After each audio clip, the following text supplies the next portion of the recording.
Memphis this past week, and Tyree Nichols. I think that the city of Memphis needs to be commended for a few things in the handling of this. First of all, body camera footage. Remember when this stuff would go down and they'd say, well, we're conducting an internal investigation, which would go on for like 11 weeks, right? With body camera footage now on police officers, the investigation's very simple. You watch the fucking footage, and then you see what happened. So 7 officers have been relieved, right? My thing is, though, do we get the proper picture of what really went down if we don't have the eye in the sky? Video number 4 off the telephone pole. Because they kept saying, get your hands behind your back, get your hands behind your back on the body cam.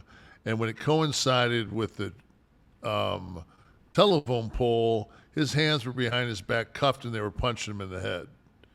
So, which you wouldn't have seen on the body cam footage because you're tussling with someone on the floor. Absolutely. Yeah. So I mean, it's just like, and the thing is too, like every one of those guys they showed their mug shot, it seemed like they were all like 6'2". Like that. There was, I mean, you know, Sharpton at his funeral said, you know, 5 blocks from here, you know, they shot Martin Luther King dead. And basically 5 blocks from there is where they beat that black man to death. And that's just so fucked up. What was the number we talked about before the show? How many people the police killed? 1,132? 1,176, I think, was the number. 1,100. So three people a day are being killed by our police officers.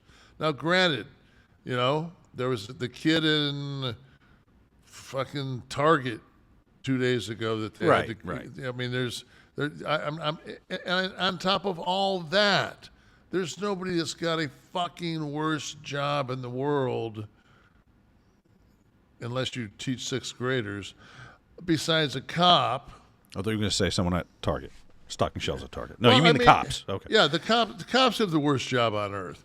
And if you're worried about it's broken and it's this and it's that, well, are you really going to fucking get up in the morning and put body armor on and grab a 9mm and do all this shit and make $50,000 an hour? I mean, $50,000 a year? Yeah. Like, you know what I mean? Like you gotta jack up the teachers' salaries. You gotta jack up our police and fire. All first responders should be paid more. And they were talking. No one wants to pay the taxes. But they were. You know what? Municipal taxes. You might, but most people don't. When I was a kid, the police used to sell fucking candy bars. You know, whatever you got to do to get more money. But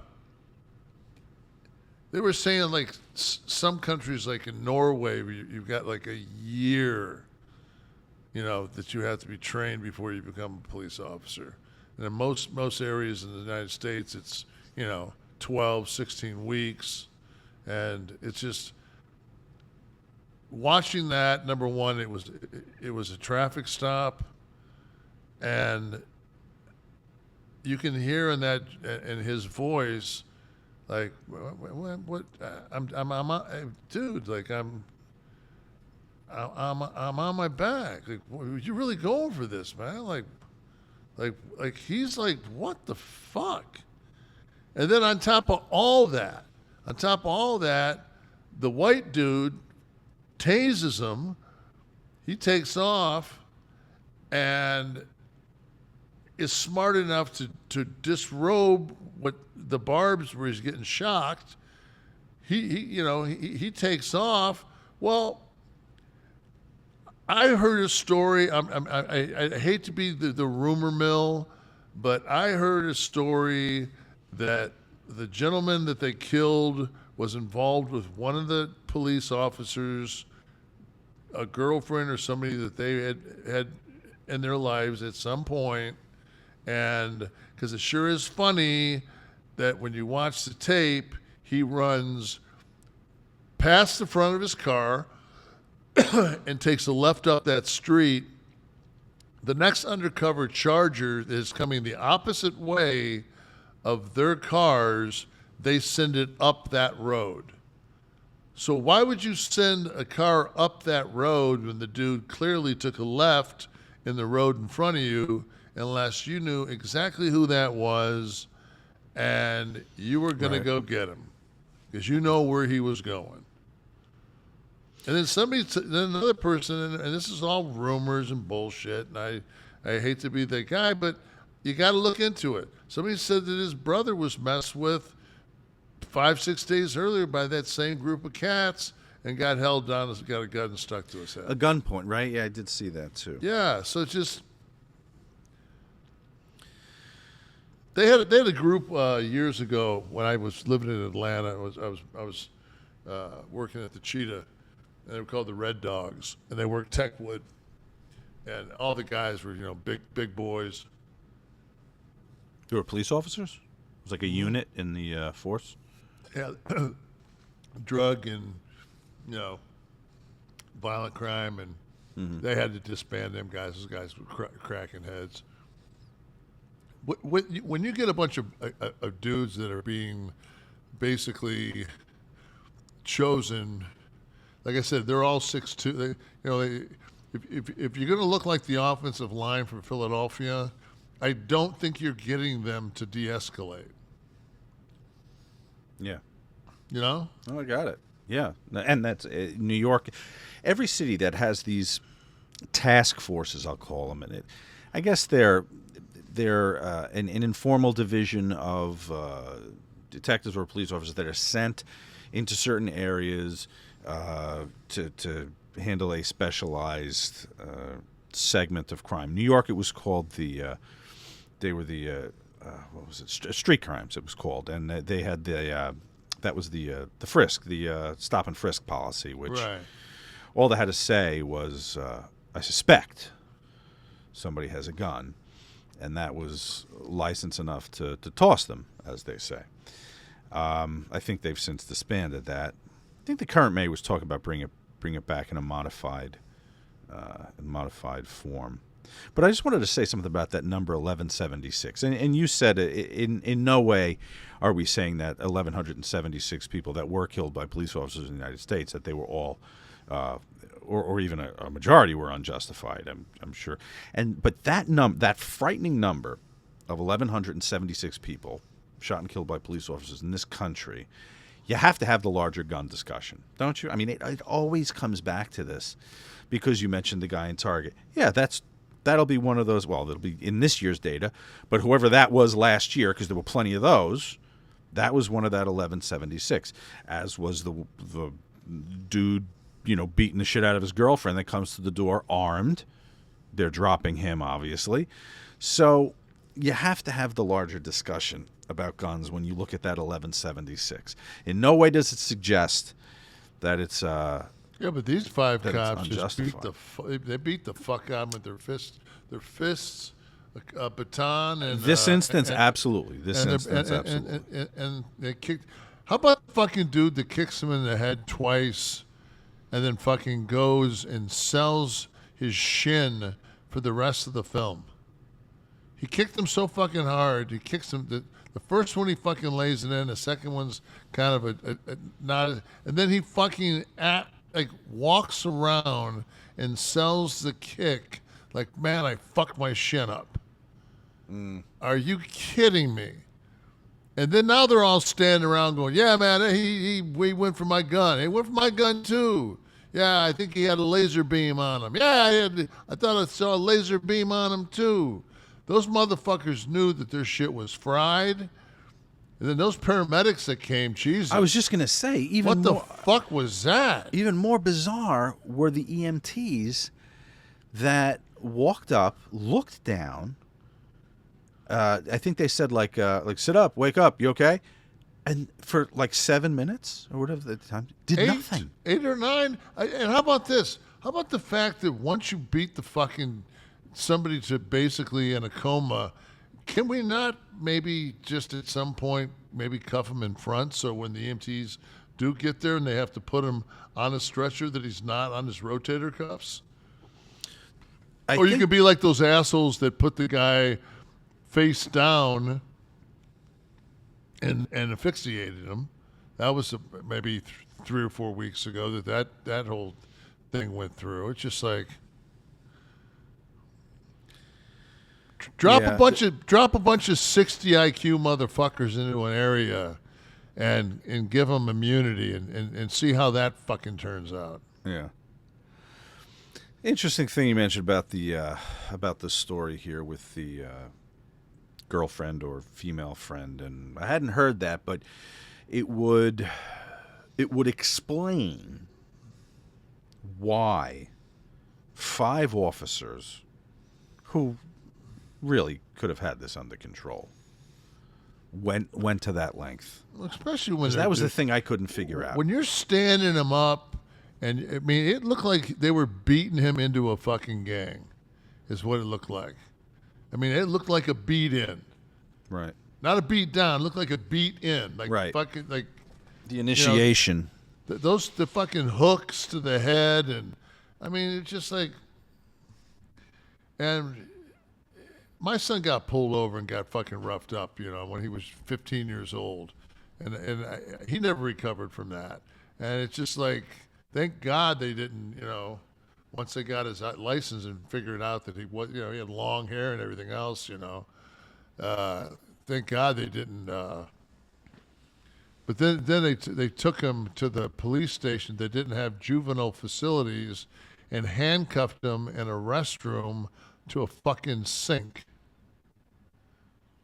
Wow. Yeah, me and my wife go pick him up, and he's like, oh, he's in here. There's nothing to worry about. He was just drinking.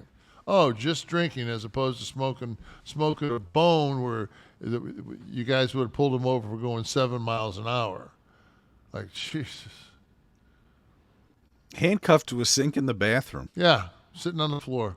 Is that in Daytona? Port Orange. Wow. That's hot shit. Well, be more of this in the news to come, and more talks about reforms, and I don't even know if it's a larger discussion about reform when you've got. I mean, we know there were reforms needed. Well, they got rid of the police chief. Yeah, but I mean, this isn't a training flaw. This isn't lack of training. This is a violent society. Absolutely. It's what we've done is we've all taken the biggest pit bull we can, stuck it in the smallest cage, fed it as little as possible, put it on a short leash, and then when we take it out to the dog park and we let all the fucking pit bulls loose and they all fucking tear each other apart, we go, I don't know how the fuck that happened. Mm-hmm. There are things that departments can do, and I think we've talked about it. More mental health training. There's a very good documentary on HBO. I'll put it over again. It's called Ernie and Joe Crisis Cops. I actually had Ernie on my solo podcast a couple of years ago. I watched the documentary on HBO, and I just reached out to him. It was about 2 cops in San Antonio Police Force, and they are like they're beat cops. They're regular cops. But they have highly specialized, training in mental health disorders. So when a call comes in, instead of just sending the cavalry, these are 2 of the guys that respond. So they're trained how to talk and how to de-escalate, right? That's the key, de-escalating the situations.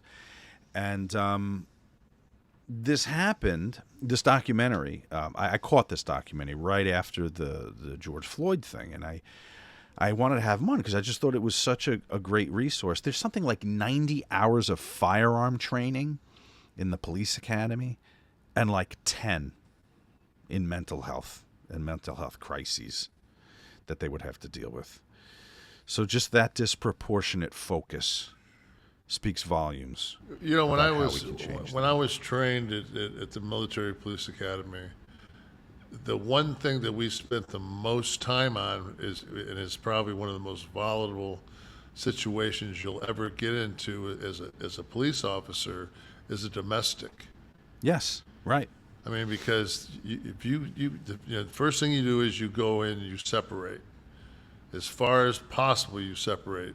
Because if you start handcuffing him and you turn your back on her, she's going to stick a steak knife in you. 'Cause Yeah. you're not taking her husband. It's just, those things can turn, it's just, it's a horrible job. Memphis is a rough city. But my whole thing is, why is the tactical violent crime unit making a routine traffic stop? I don't have an answer. I guess. They pulled that kid out of that car like he was on fire. Mm-hmm. He was like, what the fuck? What was the violation that they pulled him over for? Well, they said it was reckless driving. They said he was going the wrong way into traffic, yet his car was perfectly in the turn lane with the turn signal on. No dash cam of any of this reckless driving. None of that shit. Nothing to prove their. That's the whole thing. They knew his car, they knew his tag. He stopped, and man, once he takes that left, he's basically home. Right. So we better jump on this shit now. Mm-hmm. It'll be interesting if anything materializes along those lines. If he was targeted for a personal thing, I wonder. We shall see. We shall. You know see. what?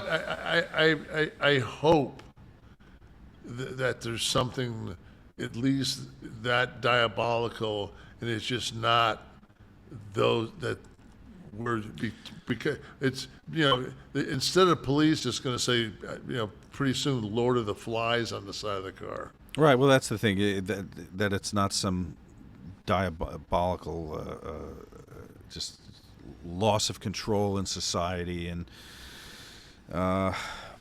but I don't know. I mean, what do we root for in that? It's just a lose-lose. It's horrible. It's horrible to think that over a girl you'd have 5 police officers who took an oath, who were supposed to, carry out their jobs and, service the community, that they went on a vendetta hunt. So I mean, that's awful. I just can't believe that at some point somebody's inner being just didn't fucking like when they were holding him up and punching him. Somebody didn't walk over and go, "What the fuck are we doing?" Right. Nobody there goes, okay, guys. It's all like right. that. It's the movie with Casualties of War with Sean Penn. Sean Penn, yeah. And they're raping that Vietnamese girl, and fucking Michael J. Fox is like, "What the fuck, fucking animals!" Somebody's got to be a human. Mm-hmm. Understood. Agreed.